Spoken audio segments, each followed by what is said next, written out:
right, everybody, what's going on? And welcome to another edition of Swac Talk, the show we cover the Swac inside and out. Of course, I'm your tour guide around the Swac. C. Wells coming at you, and we're gonna talk about a new coaching hire, the last coaching hire of the season.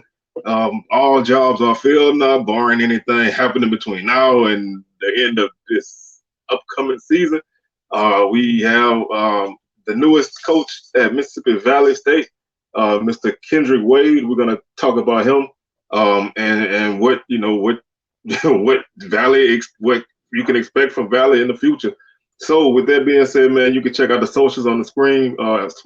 Instagram is Swag Talk, Twitter Swag Talk 76, Facebook Swag Talk.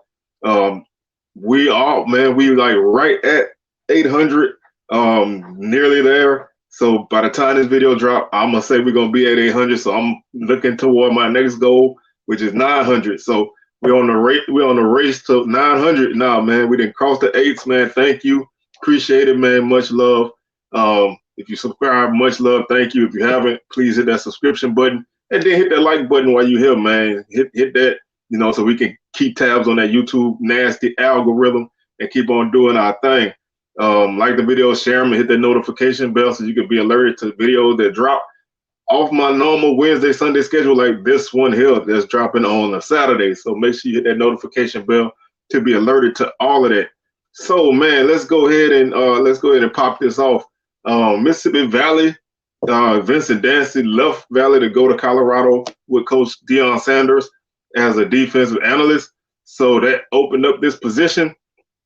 And Valley, they went with an internal hire. They hired Kendrick Wade, making him the 18th coach of the football program. He is a two-time graduate of Mississippi Valley, star football player, and he coached for the Delta Devils. He has been away from Valley. He has 7 years of head coach experience in the high school and middle school ranks, followed by 6 years as an assistant coach on the collegiate level. So you're looking at a guy with, 7 years of high school experience head coaching, and then 6 obviously, so that's like 13 years of coaching experience. Like I said, he mastered in science in sports administration in 2018 at Valley, and got his bachelor's of science in health physical education and recreation in 2007. So he finished up his master's a couple years ago when he came back there. During his playing days, man, he was the most outstanding wide receiver in 2004, and he broke the school record for the longest receiving touchdown in school history, which is 82 yards. In 2016, he was named to the Mississippi Valley All-Decade team from 2000 to 2010. Before he came to Valley as a player, he was a standout baseball and football player at Coahoma Community College. As a sophomore, he was named CCC's most valuable player in football and was selected to play in the Junior College All-Star game. He's a native of Cleveland, Mississippi. He graduated from Eastside High in Cleveland, Mississippi. He was a two-sport standout and an all-district player in baseball and football. After completing his playing days at Valley, he played 4 years of arena football in Texas and Arkansas. In the collegiate area, he's widely regarded as one of the top receiver coaches in the nation, and he's known as an exceptional recruiter and a great motivator. So that can definitely come into play at this spot. He's coming from Delta State in Cleveland, Mississippi, where he was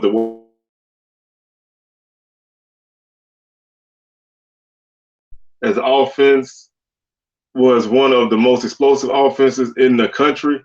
They averaged 41 points per game, 470 yards per game, and they were National Division II. National Division II playoff berth. Delta State finished the 2022 season with an 11-2 record, and they won their conference. Coach Wade developed one of the top receivers in the conference, Dante Myers, who finished with 65 receptions to lead the league. He was second in receiving yards at 877 and third in touchdowns with 8. Myers was an All Gulf South Conference first team player under Coach Wade. In January of 2020, Wade joined the Fort Valley staff.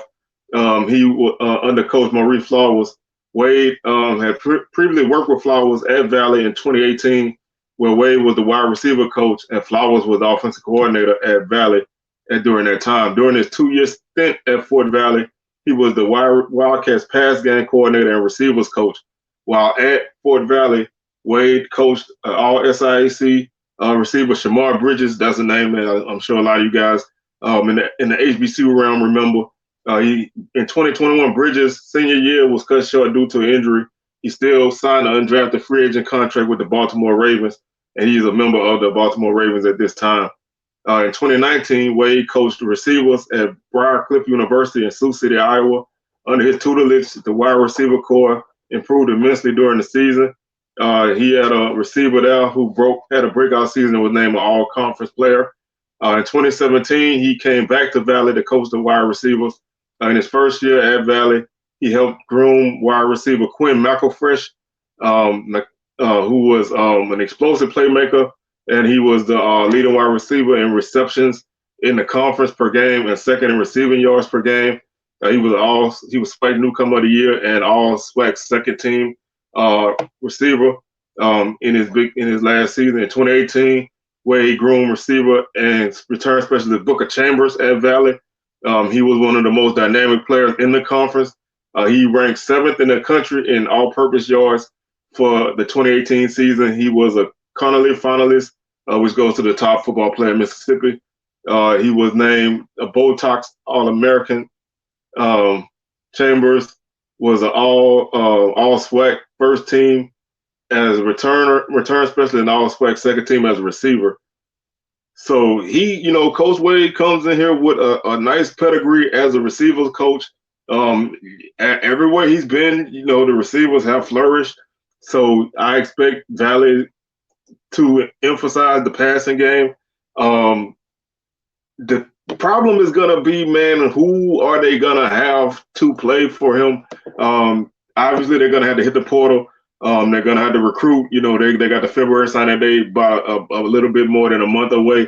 But you got to, get in and get guys probably out the portal and JUCO. The key issue on this team is Valley is losing 20 seniors. They're losing 12 seniors on offense and 8 on defense. So you're losing a lot of key guys. You're losing Jelani Easton, who was your starting quarterback. You're losing Caleb Johnson, who was your all everything running back. You're losing Ja'Cory Rankin, who was your leading receiver. You're losing Donald Johnson, who was another top receiver on the team. You're also you're losing just running through some of the guys that they're losing. You're losing D'Angelo Wagner, who was a bigger body guy who was like 3rd or 4th on the team in receptions. You're losing your kicker and your punter, Orlando Fernandez. You're losing a couple offensive linemen, and your receiving core is going to be depleted. You're also losing your tight end, who was second on the team in receptions, I believe. Yeah, he was second on the team with receptions. You're losing your third top receiver, losing your 4th receiver, and your 5th receiver. So your top 5 receivers are going to be gone. I believe I saw somewhere that Jamari Jones was going into the portal. So you're losing 2 quarterbacks who have both started games this season. If that comes to fruition, they both started about 6 games. They both played in 6 games. Easton got to start later in the season. You're losing your top running back in Caleb Johnson, who was a guy who ran for 1,000 yards the previous season. Didn't have the greatest season this year, battled some injury, but he's transferring to Prairie View, so that's a big loss. You're losing 2 or 3 offensive linemen. On the defensive side, you're taking some more big losses. You're losing Kenneth Martin, who was a good defensive back for you. Losing Caleb Brunson out the secondary. You're losing Ronnie Thomas, who was an all Swac guy, man. Maybe had a great case for player of the year if he played anywhere else other than Valley. He would have got that attention. Like I said, you're losing Martin, who ranks in the high You're losing Martin, who's the leading tackler. You're losing Ronnie Thomas, who is third in tackles. He leads the team in tackles for loss and sacks, so that's a big loss right there. Um, you're losing Dion Reed, who's a big linebacker. So you're taking some losses on this team. So you're gonna have to have some serious holes to fill on an offense that was last in scoring, a defense that was eighth in scoring defense. Your offense was last in total offense, under 300 yards a game, 270 to be exact. Um, Averaging 4.3 yards per play. The defense was 11th in the league in total defense at 440 yards per game.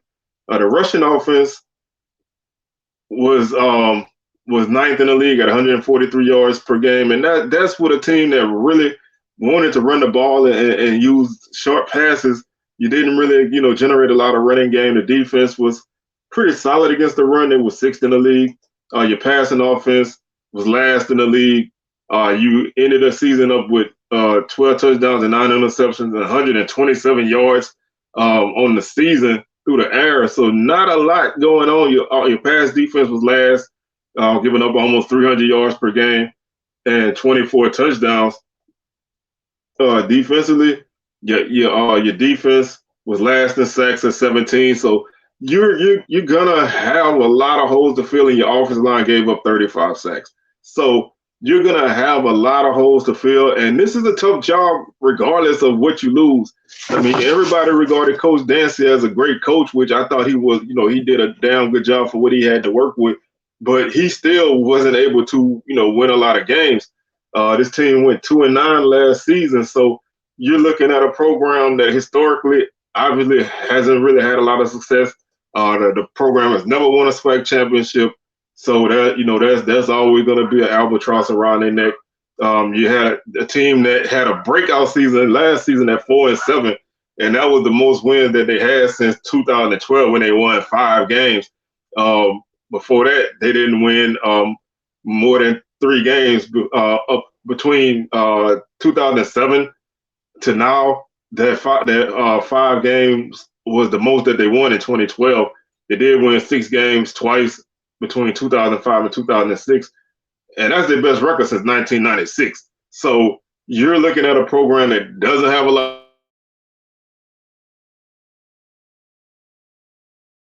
Is not great in the program. They have pretty decent fan support, but they don't draw really, really well, week in and week out. So I feel like, as what the job entails, I feel like this is a guy who is good for this job. I think you needed a guy who understands what Valley is about, understands how it works, understands the area he's from, the Delta, so he understands, what it takes. He's going to be able to go in and, kind of get in there and get what he needs, because, this is not a flashy job. So a flashy guy probably would not make it here. So you need somebody that's going to get in there and work, and you're going to be fighting an uphill battle from day one. This is a job that I feel like is really tough to win at. It's almost, I don't want to say it's impossible to win, but it's really tough to win at Valley. So you're good. I think getting a guy that's young and energetic and going to be able to get the guys to play hard and try to work their portal, man. The portal in JUCO is going to be their best friend, because you're probably not going to get a lot of really good high school guys. You're going to probably have to rely on a lot of diamond in the rough type guys out of high school. But if you can entice a couple portal guys and some solid JUCO guys to give you a base for the upcoming year, then you can probably build on that. But, it's tough because Valley always plays a tough non-conference schedule to open the season. So you're going to be looking at a tough slate from week one. So, it's an uphill battle. But I think that, for what Valley has, I think this guy is the guy for the job. Obviously he's not a sexy name. A lot of people may not even know who he is, but I think he fits what Valley needs right now, and that continue the hard work and everything that Coach Dancy laid as a foundation. But they're gonna have a lot of pieces to fill. So I just wanted to pop in and share my thoughts on this. So I think, I think this can be good for Valley. Like I said, may not translate into wins, but I think Valley can continue to be a team that's a thorn in people's sides. Like Axe Prairie View, Valley's been a thorn in their side for the past 2 seasons. So, if they can continue to do that and be giant slayers from time to time, I think they can find some moderate success. But, we'll see how that turns out. So I'd like to thank y'all for tuning in. We'll be back tomorrow on Sunday with our Swac basketball. I don't want to call it a preview, but we're going to talk about the first couple games of the season because Swac play starts on Monday. So, is it Tuesday? One of the days, I forgot. But Swac play starts this week. So, we'll make sure that we go through it and we'll, talk a little Swac basketball and, we'll chop it up with that. So y'all make sure y'all catch that. Let me make. I have to make sure that I got the right date. I like to be thorough, man, with my with my stuff. So I don't want to put out the wrong wrong day when Swag Play start. But Swag Play does start this week, so that's something that we're gonna talk about. I would be remiss if I didn't. We'll also take a look at some of the Legacy Bowl players. So, we're going to cover a little bit of football and some basketball to keep things popping. Monday, January 2nd is the start of the SWAC season. We're looking at the games coming up. Jackson State is at Alcorn. Pine Bluff is at Alabama State. Bethune-Cookman is at FAMU. Pine Bluff is at Alabama A&M. Southern is at Texas Southern, and Grambling is at Prairie View. Just in case you don't know, SWAC basketball, men's and women's play double headers. So both teams from each school would face off against each other. Women usually play first, then the men follow. And they play 2 games a weekend, usually Saturday and Monday, but first week and last week they play an odd day. So it's Monday and Wednesday are the first 2 games. You flip opponents. Valley is at Alabama A&M. Pine Bluff is at Alabama State. Grambling is at Texas Southern, and Prairie View is at Valley. Alcorn and Jackson are travel partners, so they play first, so they don't play a game on Wednesday. FAMU and Bethune-Cookman are travel partners, so they don't play a second game that weekend when they match up. So that's the schedule for this week, and like I said, we'll go a little bit more in depth on that tomorrow on our SWAC basketball season start. So, man, like I said, I'd like to thank y'all for tuning in, and make sure you hit that subscription button if you haven't done so already, and like the video. Please hit that like button, and we'll catch y'all on the rebound. Peace.